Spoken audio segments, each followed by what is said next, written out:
Welcome to the XY Advisor podcast. To join a global community of financial advisors sharing and learning with one another to drive the positive evolution of financial advice, head to xyadvisor.com.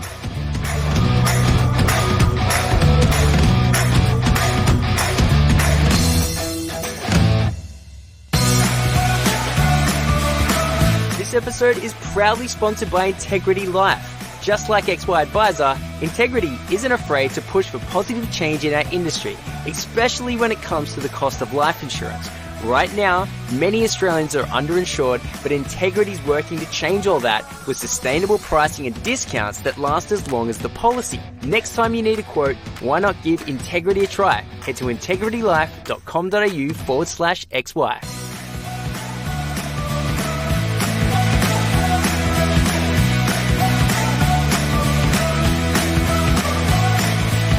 G'day, Clayton here from XY. Getting to chat to from IRESS, Andrew. Thanks for coming in. Hey, Clayton. Good to be here. Yeah. So I discovered how wide-reaching IRESS, specifically Xplan, was when I did sort of 12 months at Advisor Ratings, and they sort of do this annual survey, and it came back with over 50% of the respondents were using Xplan. Now, nothing in any other category got remotely close to that. And it dawned on me how prevalent that Xplan is in the entire industry. And then I sort of thought, well, no one, as far as I could tell, has sat you down and asked, what's your story? How'd you get here? Because, I mean, IRESS is like a multi-billion-dollar multinational company now, right? But 20 years ago, it didn't start out that way. So from my understanding, what I've been able to piece together was that you created Xplan and then relatively quickly was acquired by IRESS, and then relatively quickly you were running IRESS. Is that the story? That's the very high-level summary. But yeah, no, it does feel like a long time ago, and it's funny sitting here in a crisis amidst COVID and post the last GFC, and back at that time it had just been through the Y2K dilemma and the tech crash that happened back there, and it was quite a different story for startups and technology businesses or new ideas. And we thought we had a good idea. We were looking to solve the problems of technology within dealer groups, and at that time advisors were barely using email. Clients certainly weren't using email.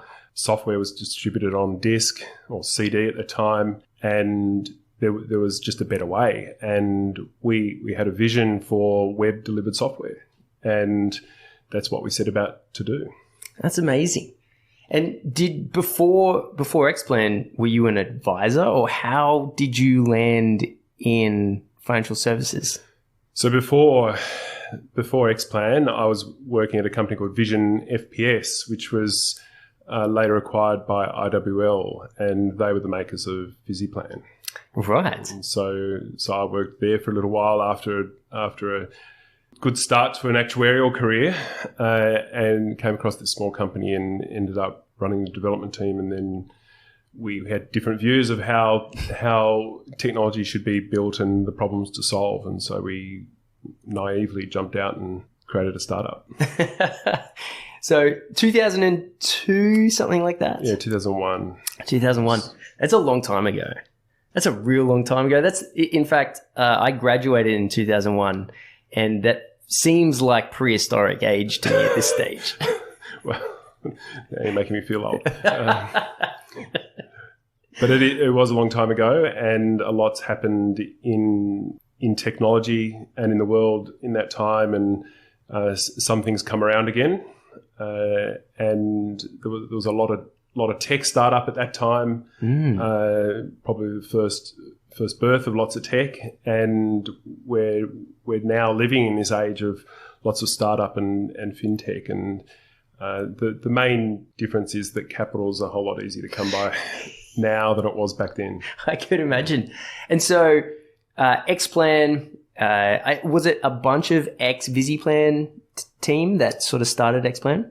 It was. There was a small nucleus of 2, then 3, then 4 of us, and we grew that team based on what we needed to build, or what the vision was that we saw. And there are lots of things that we've gone on to do that happened after vigorous debates. But we grew that team with different people, and others have come along for the ride. And so we enjoy good tenure, lots of loyal people hanging around to contribute to that original goal and the evolving goals, but there are a lot more people involved these days. Yes, I've walked around your offices a couple of times.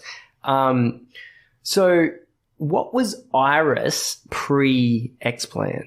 IRESS pre-Xplan was a listed business, and it listed in 2000. It provided market information screens and trading software and portfolio software, and it still does that today. Yes. And the challenge at the time for IRESS was it was already successful. And so how could it continue to grow? And this was a problem or a constraint leveled on IRESS for a long time. The reality is quite different. That the business today continues to evolve its franchise, solve problems for clients, and grow within what is that traditional market within this small island of Australia. But it does the same thing. And what we saw was a convergence that was happening between these financial planners providing advice and portfolio advice, and retail stockbrokers who were wanting to evolve out of transactional revenue and offer portfolio services. And we saw these things converging, and it's really, really only now that's truly visible in the marketplace. Oh, yeah. IRESS was doing something. They looked to a way for their new growth strategy, essentially. And then you guys, that's a quick turnaround, right? Like 2 years to get picked up by a listed company. That's a rapid turnaround. So it's a little more sorted than that. So there was a transaction that was underway between IRESS and IWL, and IRESS had this view of what the convergence would look like, sought to grow into that adjacent market, and that transaction fell over. And so the option sitting alongside that were these guys that had left that business to create this new thing. And we had stood out already because the team at IWL was talking about what we were doing and had made all sorts of comments. And so we were already on the radar, right. And it was a logical step, although our business was pre-revenue, had good ideas, had some products, but was very early on, and we had a view of how we'd tackle that problem. We could demonstrate how we're approaching it, and that's what contributed to the combined strategy and transaction. Awesome. When once the purchase has occurred, and then financial planning is obviously the focus. But you mentioned it was pre-revenue, so was there many users pre-acquisition? There were a few users, and back then it was called financial planning software. Right. It wasn't even called wealth management. Right. It was called financial planning, and that was the focus. We had modelling tools. We were solving cash flow modelling, and we wanted to solve some of the problems that existed, some of the data retention aspects, the centralized database. We had a view of what CRM should be or could be. Wow. And at the time, there was no CRM. It was, what was in financial planning software at the time was fact find data. It was called a fact find. And it had no... Where did it go? Client centricity, right? Where did that data go, though? Oh, the data was used for the plan. Oh, but it didn't reside in like a central... Well, it did, but it wasn't... There was no client centricity. It was all about just a placeholder record for a client, and then it was all about the financial planning. And what we saw was that there was more to how businesses needed to operate around collecting data, monitoring portfolios, and scaling that out, delivering that out on the web, and how businesses would mine data use that to grow. And so we wanted to have a CRM system that was central to how things worked, about the same time as Salesforce started. So we won't worry about that comparison. We fail, and we actually called that module Client Focus because it needed to be at the center of the platform, and then there were modeling tools, then there was portfolio systems, and so the first thing we got onto was with IRESS was to build a portfolio system, and we had already plans for how to solve that, and IRESS already had one of these things that was institutional in nature. It had lots of depth, lots of flexibility, but we needed to make it relevant for how retail investors work. We introduced concepts like managed funds and tax components and tax calculations and return calculations, and made it a lot more retail. And now that system sits as both a retail portfolio system and an institutional portfolio management system, all connected to the routing network that is IRESS. So it's a lot of capability that sits behind there because of that right decision back then. Yeah, I'm sitting here with a huge smile on my face because it's so interesting to hear 20 years ago with the view of having a CRM, and then modules off the side to feed or to I guess receive the data that's from the CRM, and you guys were like pioneers of this, which is now the backbone of everything of a service-based business. We all know that just works, but the fact that you guys were some of the first to ever sit down and think about how that could be done efficiently is just like, 20 years ago is a little bit of time ago, but it's not that long ago. And it's amazing that something now that's so prevalent was so cutting edge. And obviously you were right. Like, that's the key thing, right? Well, we didn't know we were right. That's the challenge when you look back, that it looks so obvious, but it wasn't necessarily always that obvious. There are things like within dealer groups where risk advice and investment advice were separate concepts and they were different people. They didn't talk to each other. But for the business that is the advice business, there's one client that needs a risk policy and also might funnily enough have some investments. And so the idea that you would coordinate around who the person was or who the household was or who the client was and share information was different at the time. And so what we've seen since then is, convergence of risk and investment advice and even into mortgages. These things are important for delivering a service that is whole of household or whole of client and not just thinking about a slither. Interestingly, to get back to concepts like efficiency in advice, people want to deliver components or slices, and that should be possible. But it's really hard to do and grow a business if you're only ever dealing in the slice. Yes. What's interesting is I know someone who's in the process of setting up a mortgage brokering company with a financial advice background, and they have been researching the best interest duty requirements that are coming up for mortgage brokers.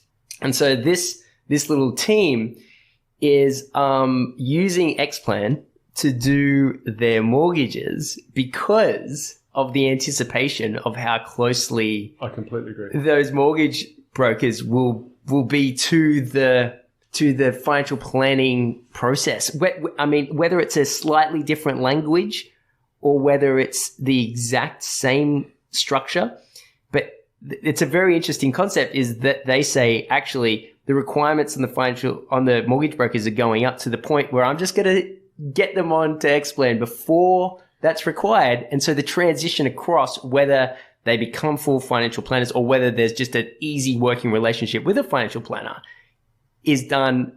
It's just so interesting to see the people thinking ahead and saying, actually, we're just going to get everyone onto Xplan so that the transition's It's easy. the right thing. And we thought that would happen in 2007 when credit licensing came in, or just after the GFC when that occurred. And it happened yet. I think the other example of that is accounting and advice, or financial planning and accounting. That data is just not shared within same businesses. And I think the crux of this is not so much the software functionality, but how people think about data as an asset, and how to exploit that for growth, whether that is to better know a client, better service a client, cross-sell, grow, deliver the experience. And in this day, customers want digital experiences. Oh, yeah. But if you're one brand that has a different system for mortgages and a different system for financial planning, it gets harder to deliver a unified digital experience. Goodness, yes. So I think thinking strategically about data is the most important thing for businesses thinking about how they might operate with clients online. Yes, because data is now almost synonymous with technology. It's almost like you don't get asked if you use email anymore, right? Do you have email? Well, of course I have email, because I my 14-year-old says he doesn't even read his email, so don't send him anything. So that's a sign of the times. Oh God, he's on Slack. That's all right. I'll pay it. But essentially, like, the concept of not being on top of data is almost an old world concept now. It's just nuts, because you need it to, like, we're a software business, but without data there is no software. Totally. And so without data there is no business in most places. Yes. And so thinking about how you collect data, how you house data, and how you optimize data need to be pretty central. It's not just technology, it's actually technology and data, as you say. The other side of that is data risk. And so data protection is really important, both to protect other people's data and the value of the data to your own business. But here and in other places, there is significant exposure if you get that wrong. And we've seen lots of cases of that. But I think the more positive focus is on how to leverage that data and how do you assemble it to deliver a business strategy. Because data itself isn't a strategy. What's the business strategy?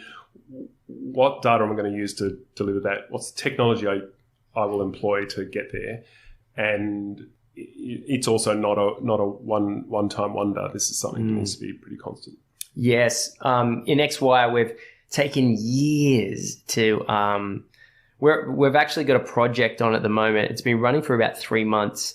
I imagine it'll run for another 12 before we start to get there, because we sort of sat down and identified 56 data points that we need to be on top of, and how they each relate to each other, in what part of what process. And then only at that point will we know what levers to play around with. And so we can effectively test what we're doing, across the company.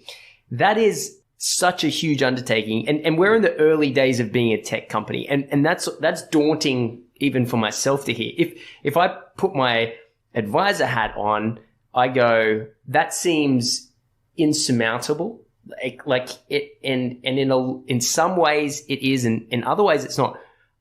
Before we even get to the quality of the input of the data, or even how that data is sourced, I kind of want to jump ahead, because this is the one that I'm really interested in, which is, you mentioned before how you optimize that data. What does that mean, and what's an example of that?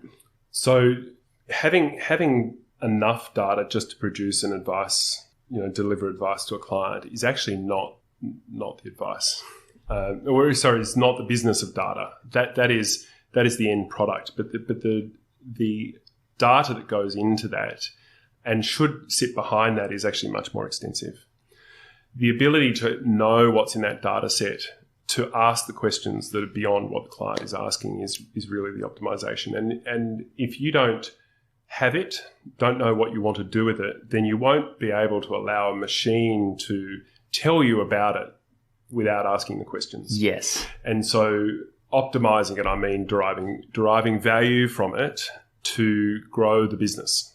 And if you're not capturing the richness of data from client conversations, or from client input that they might have done online, then you're missing out on the ability for a machine in time to tune the quality of that data perhaps, or find missing data, but certainly look for correlations between different data points and sets like you've done in XY. Yes. So this, and I definitely want to come back to the inputs and the quality of the data.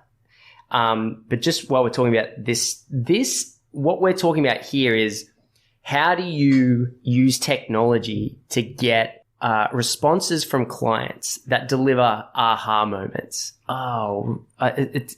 We're not just asking your first, middle and last name, date of birth and tax file number here. We're trying to figure out what it is that you want out of life. And then we kind of want to use short-term cash flow, middle-term, or short-term investing, and then long-term superannuation.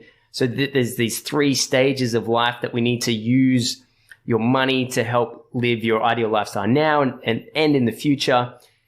And that sentence is difficult to say, but it's even more difficult to get quality data from your clients or potential clients.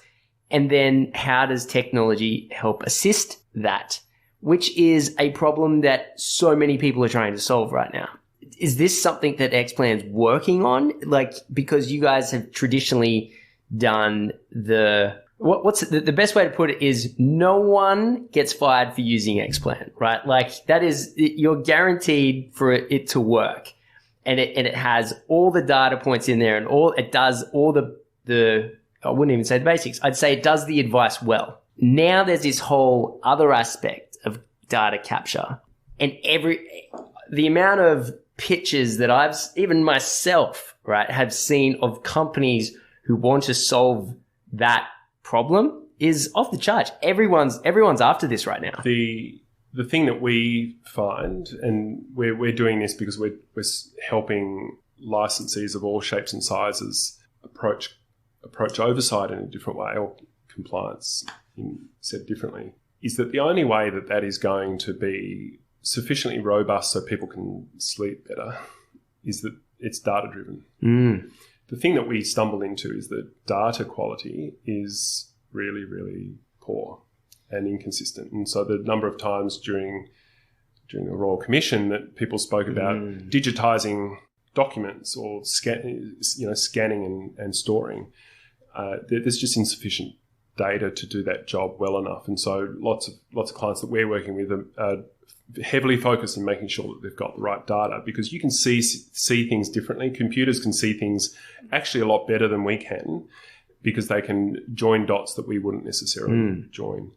And we are now in some examples not even building the software to join some of those dots. We're able to leverage and scale into cloud infrastructure to do a whole lot more of that at power.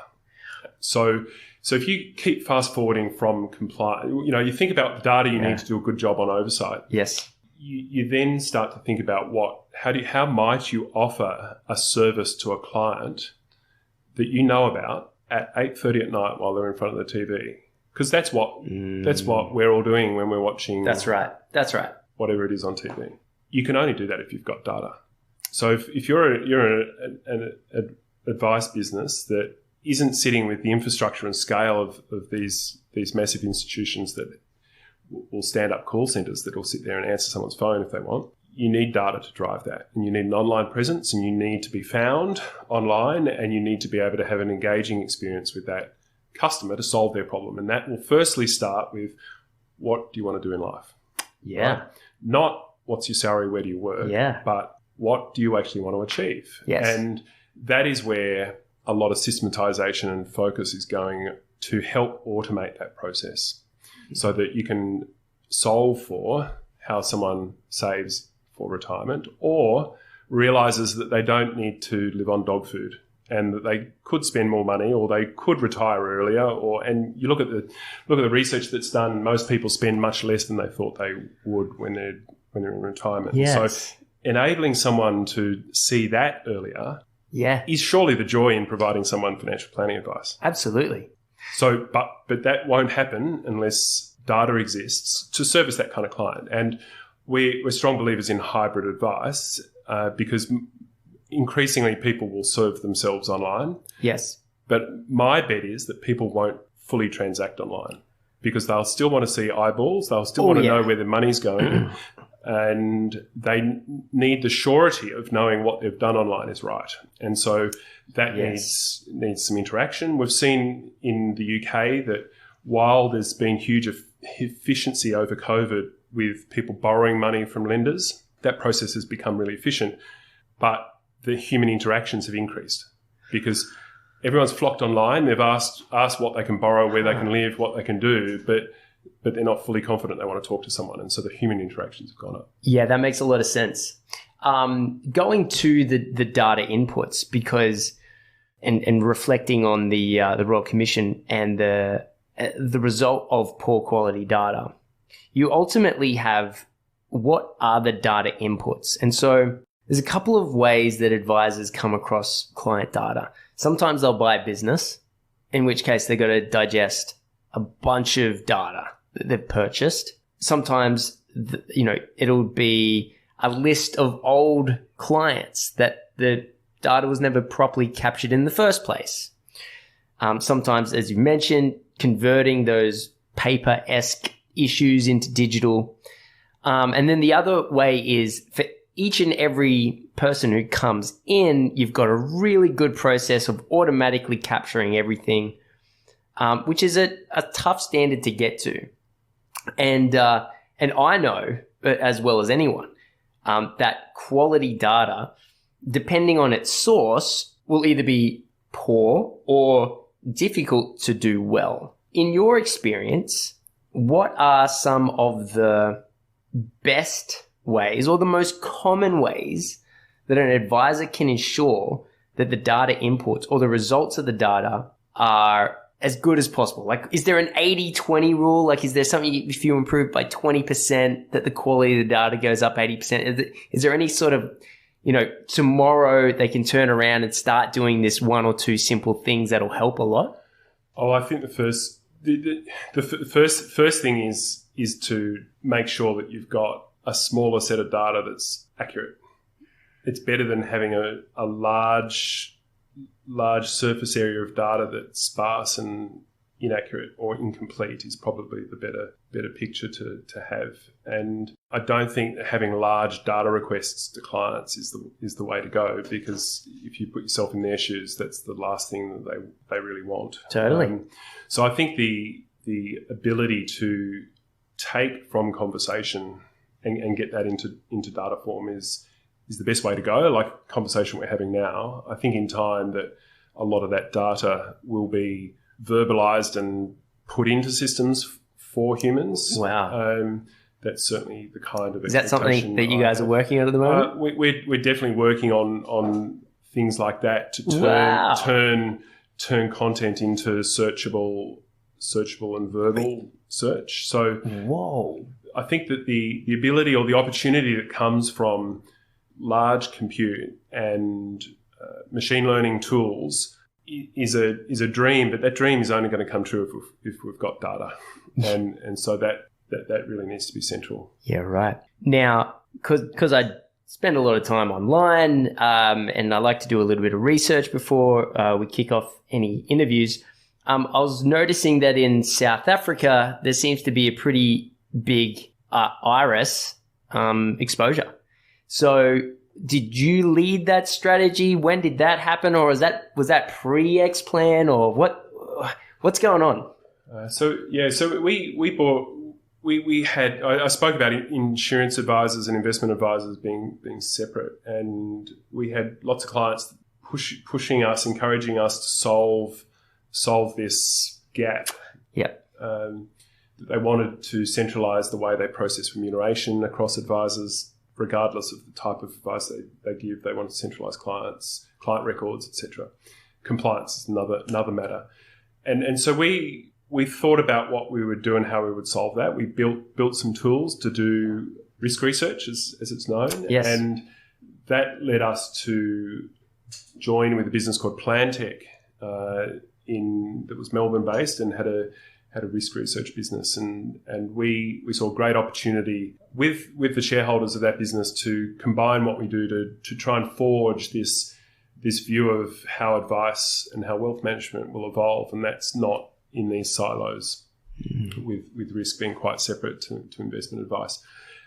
That business had a very small presence in South Africa. They had one client in South Africa, and so we weren't interested in not being relevant. We either weren't going to be there or we're going to be there, and we decided to be there. And we've acquired quite a few businesses in South Africa now since then. We have about 300 people that deliver trading software, market information software, and advice software, and it's been a really successful venture for us. South Africa is not what you might otherwise expect. It's very sophisticated. Oh yeah. There are more actuaries per capita in South Africa than probably anywhere else.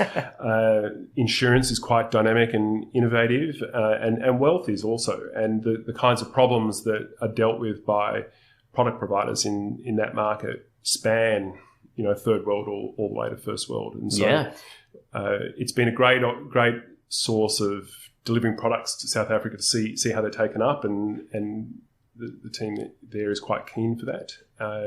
But it's grown, and the listed market is about a third the size of Australia.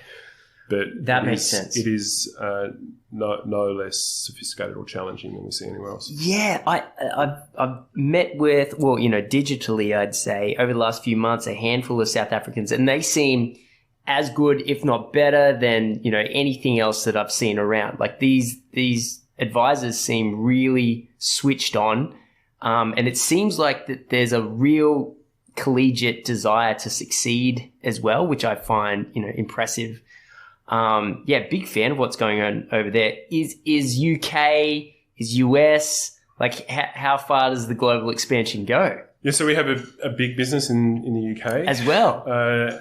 In advice, in risk research or risk sourcing, in trading, market data, and private wealth management. Or there we see a strong convergence between the retail broker, stockbroker, and advice. Right. That there are a lot of vertically integrated businesses there, and we service a whole bunch of those. We have about 700 people in the UK at the moment. We also have a business in Paris, in France, really delivering international low latency market data. So there's quite a spread of things that combine to deliver our offering in all places. And the US? We have a presence in Canada, right? A small presence in the US, where we deliver low latency market data. Interesting. Is the goal to become the monolith of financial advisors around the world? No, because each market's different. And well, that's what I was going to ask. Like, how are you able to capture, say, South Africa, considering the regulatory differences would be massive? So how much work does each regulatory environment require? So Xplan is the same everywhere, mostly the same. There are clearly some differences because of regulatory difference. Yeah. We thought about that from early on, and how we would architect a system that would deploy online, but also with flexible rules and context. Right. So that's really important because it means that we can make changes and deploy software with scale, and scale matters. Cool. So the reason that we're simply not choosing to be everywhere uniformly is because the distribution models, or the way that advice happens, the topology of advice is really different in different markets. And that matters for how people use software and want to use software, but also regulation. And if there is there are some markets that are not highly regulated and don't have retirement savings. Yep. If you don't have retirement savings, don't have regulation around it, you don't need software. Yeah. You might do it in Excel. You could do it on an envelope. Right. And so our goal is to undo the inefficiency that's brought about by regulation and other hurdles. So we've been quite selective.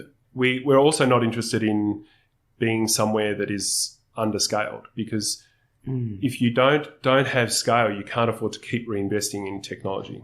And so choosing a vendor is important. Our perspective on it is that you need to have enough scale to keep investing. Otherwise, you will go stale and your technology will age very quickly.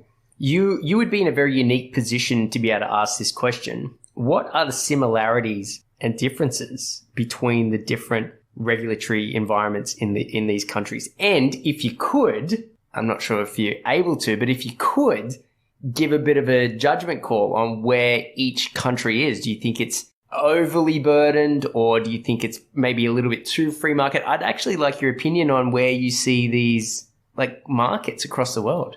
There was a change in the UK recently where compulsory annuitisation at retirement was undone. And so for the first time in a very long time, maybe forever, retirees could cash out their pension. Right. And that clearly doesn't happen in Australia, where you're able to cash out from superannuation for a long time. But that has really propelled the need for advice at retirement, whereas the advice at retirement in the past was, well, I have to get an annuity. Where do I get it? And so there was clearly sales that happened around that, but it's turned into now, what do I need to do with my cash? Do I buy a car or go on a holiday or fund my retirement? And cash flow based advice has really started to take off in the UK. There are differences between Australia and the UK coming from what happened in FOFA and what happened in RDR. Yes. And the change for RDR in the UK was that grandfathered remuneration models were abolished. We're only now dealing with that transition. Yes. And my view is that advisors in the UK are better off for that because they've had a much clearer focus on what bottom line means and efficiency.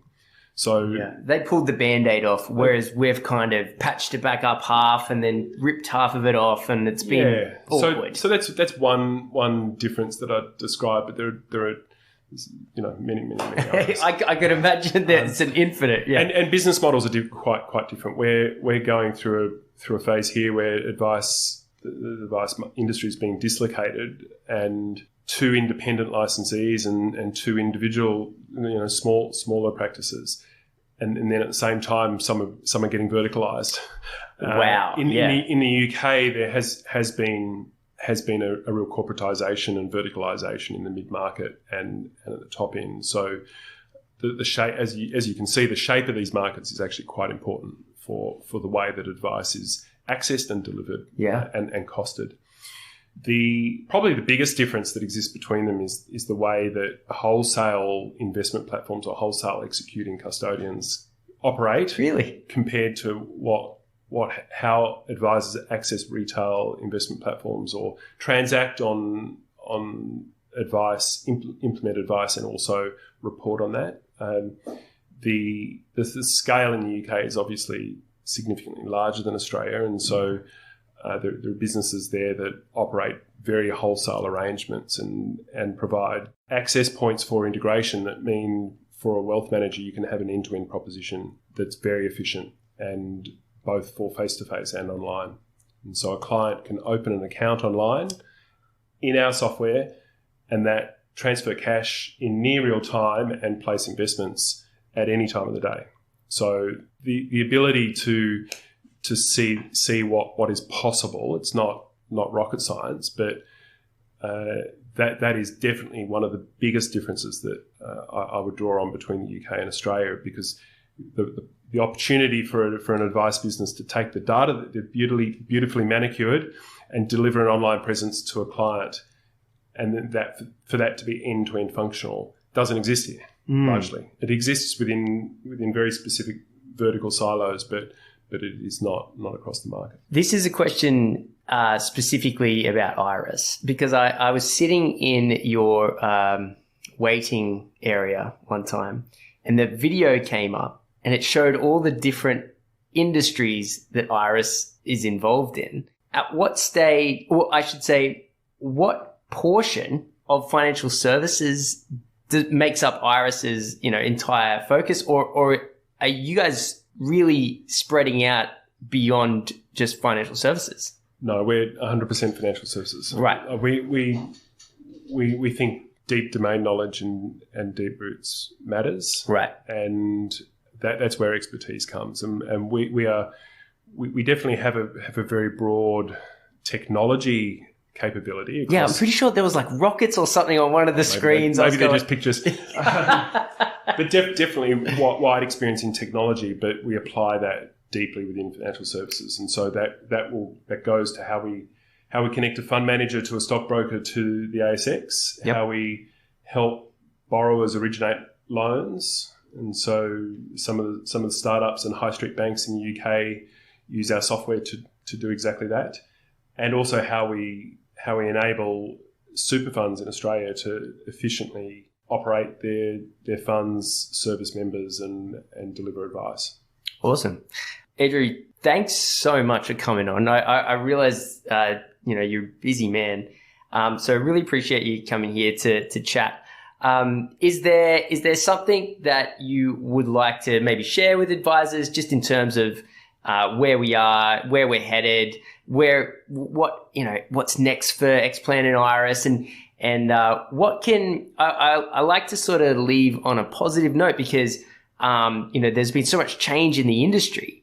It's always nice to hear, okay, actually, there's a lot of investment going into the future of this industry, right? That's kind of a key message that I like to sort of hear about. So what do you foresee as the next handful of years in terms of financial advice? We're obviously really excited about what technology can do in advice and for advisors. Our vision is that advice practices, small and large, can operate with successful businesses that contribute to the bottom line and really happy customers.